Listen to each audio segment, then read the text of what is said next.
खुद के ही हाथ को हर्ट कर लेता है। जैंगी ये देखकर हंसता है और स्पीकर से बताता है कि उसका दरवाजा मेटल का है। फिर थोड़ी देर बाद वो सोने चला जाता है। फिर वो एक गनशॉट की आवाज़ सुनकर उठ जाता है। जैंगी जानता था ये सब तो होना ही था, लेकिन ये काफ़ी जल्दी था। वो कैमरा से देखता है कि चेंगजेन और उसके लोग सभी के घर जा रहे हैं और खाना हड़प रहे हैं और सभी को फोटोज और वीडियोस भेजकर डरा रहे थे और धमकी देता है कि अब उसका राज है। ये सब देखते हुए एक नया ग्रुप बनता है और बात होती है कि उन्हें चेंगजेन को रोकना होगा। जैंगी भी इस ग्रुप में ऐड हुआ था और ये सब पढ़ रहा था और मजे ले रहा था। एक रिटायर्ड ऑफिसर चेंगजेन पर अटैक करने का प्लान देता है। सभी उसका सपोर्ट करते हैं। वो अंकल कहता है उसे जवान लड़के चाहिए होंगे। एक औरत कहती है लिन ने हमें धोखा दिया था, तो हमें इस अंकल पर कैसे भरोसा करना चाहिए, जिससे वो ग्रुप भी डिवाइड हो जाता है। एक चेंगजेन पर अटैक करना चाह रहे थे और बाकी भरोसा नहीं करना चाह रहे थे। जैंगी ये सब आराम से पढ़ रहा था और कैमरा से सब कुछ देख ही रहा था। जैंगी सोचता है कि उसे चेंगजेन को रोकना होगा क्योंकि वो सभी को मार रहा है, जो सही नहीं है। अगले दिन एक रेसिडेंट जो अंकल के अपोजिशन में थी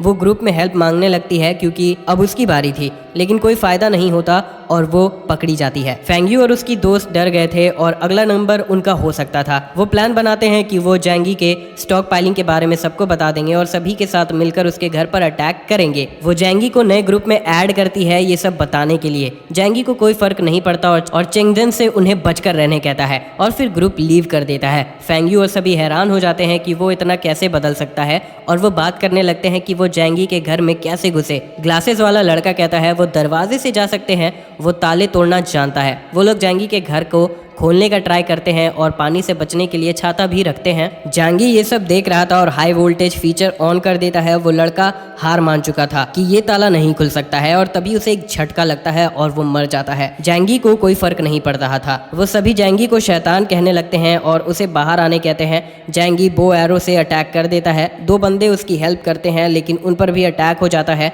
फेंगयू और बचे हुए भाग जाते हैं और जिन्हें तीर लगा था वो जमीन पर दर्द से चिल्ला रहे थे। एक लड़की फेंगयू को थप्पड़ मारती है कि ये सारी उसकी गलती है, उसने बताया क्यों नहीं कि उसके पास हथियार है। फेंगयू बताती है उसे पता नहीं था, पिछली बार उसने कचड़े और पानी से अटैक किया था। जो फेंगयू का सपोर्ट करता है वो लोग डॉक्टर को बुलाते हैं।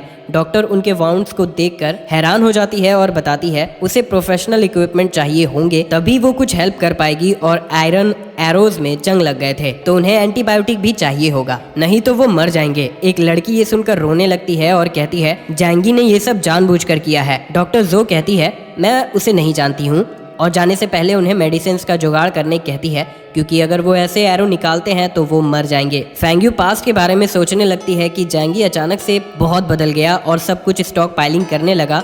वो बताती है कि जैंगी के पास मेडिसिन भी है क्योंकि उसने देखा था और यहाँ किसी ने भी उसे हार्म नहीं किया, वो बस हेल्प चाह रहे थे। ये सारी उसकी ही गलती है। डॉक्टर ये सब बात सुनकर बहुत कंफ्यूज हो जाती है कि मैं जैंगी को तो नहीं जानती लेकिन ये लोग यही डिजर्व करते हैं। एक लड़की फेंगयू को ब्लेम करती है कि सारी गलती उसकी है और अब उसे ही जैंगी को मनाना होगा कि वो हमें मेडिसिन दे। जो भी इसमें सपोर्ट करता है कि बिना मेडिसिन के वो मर जाएंगे। अब प्लान बनता है कि वो जैंगी को कॉल करेगी, जो वो करती है। वो रोते हुए कहती है यहाँ सभी मर रहे हैं, क्या तुम हेल्प करोगे? जैंगी पूछता है कि वो ऐसा क्यों करे, सभी को एक ना एक दिन तो मरना ही है। वो लड़की फ़ोन ले लेती है और जैंगी से कहती है तुम्हें हेल्प करनी ही होगी, तुमने ही उन्हें मारा है और उन तीर में जंग लगा हुआ था। जैंगी कहता है मैंने जानबूझकर ऐसे तीर का यूज़ किया था और मैं कोई मदद नहीं करने वाला हूँ, लेकिन फेंगयू चिन मेरे साथ आकर रह सकती है। तभी यूचिंग फ़ोन ले लेती है और कहती है हाँ बिल्कुल, अब मैं तुम्हारी हूँ, तुम मेरे साथ जो चाहे वो कर सकते हो। यूचिंग की दोस्त भी साथ में आना चाह रही थी लेकिन जैंगी थ्रीसम के मूड में नहीं था। जैंगी सिर्फ यूचिंग को बुलाता है। यूचिंग जाने लगती है, उसकी दोस्त उसे रोकती है पर यूचिंग उसे धकेल देती है। वो लड़की फिर उसे थप्पड़ मारती है। यूचिंग जो को देखते हुए उससे हेल्प मांगती है कि उसे जैंगी के पास जाने में हेल्प करे और जो तुम एक अच्छे लड़के हो लेकिन तुम गरीब हो, अब सिर्फ जैंगी ही उसे खुश कर सकता है। जो बैठ जाता है और यूचिंग जाने लगती है लेकिन सभी उसे रोकने लगते हैं क्योंकि सारी उसकी गलती थी, इसीलिए यूचिंग का कोई हक नहीं बनता कि वो अकेले जाए। डॉक्टर जो उन्हें याद दिलाती है कि बिना मेडिसिन के वो मर जाएंगे और चली जाती है। वो चश्मे वाला लड़का कहता है कि उन्हें ये प्लान मान लेना चाहिए और सभी को बता दे कि जैंगी उसके पास बहुत सारा खाना है। जब चेंगजेन और बाकी लोग उसके घर पर अटैक करेंगे तब हम मेडिसिन ले लेंगे।